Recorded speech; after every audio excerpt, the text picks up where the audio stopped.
nor did she feel the tartness of the cold, damp air that suddenly filled the room.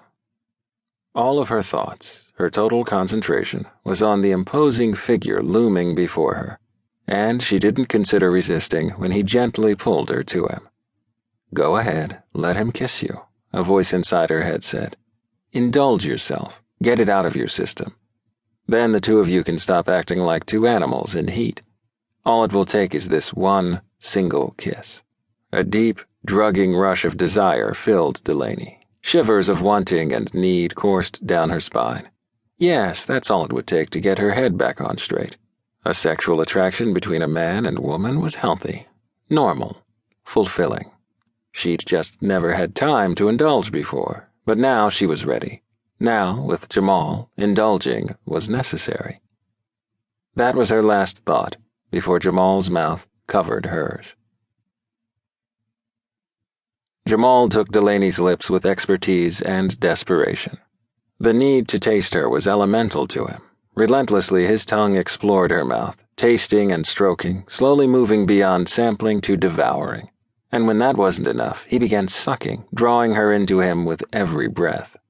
He slipped his hand behind her head to hold her mouth in place while he got his fill, thinking it was impossible to do so, but determined to try anyway. He was at a point where he was willing to die trying. He had kissed many women in his lifetime, but had never felt a need to literally eat one alive. Never had any woman pushed him to such limits. He had been raised in an environment that accepted sex and intimacy for what they were. Pleasure of the most tantalizing kind and a normal, healthy part of life. But something deep within him believed there wasn't anything normal about this. What could be normal about wanting to stick your tongue down a woman's throat to see how far it could go?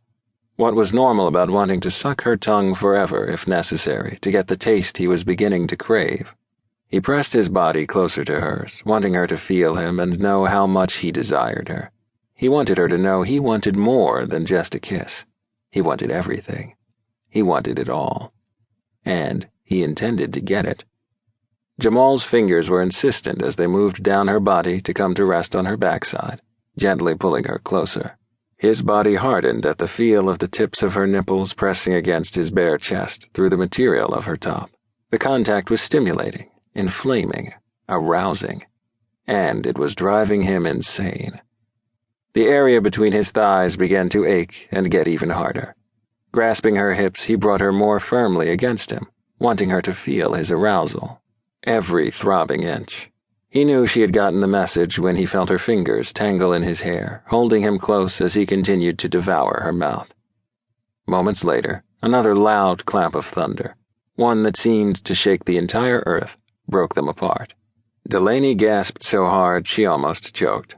She bent over to pull air into her lungs, and seconds later, when she looked up and met Jamal's hot gaze, she felt her body responding all over again.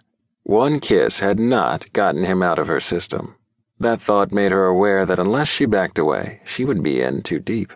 Already she felt herself sinking, drowning, being totally absorbed by him. She backed up, and he moved forward, cornering her against the wall.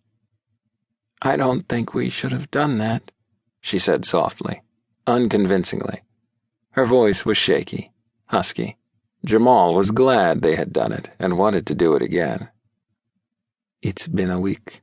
We would have gotten around to kissing eventually," he said in a low, raspy voice. His body was still radiating an intimate intensity, although they were no longer touching. "Why?" she asked, her curiosity running deep. When she saw the way his eyes darkened, a part of her wished that she hadn't asked him. He was looking at her in that way that made certain parts of her body get hot.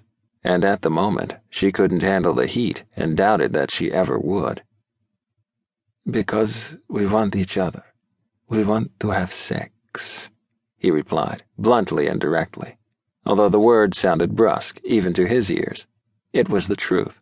And when it came to satisfying his body, he believed in complete honesty.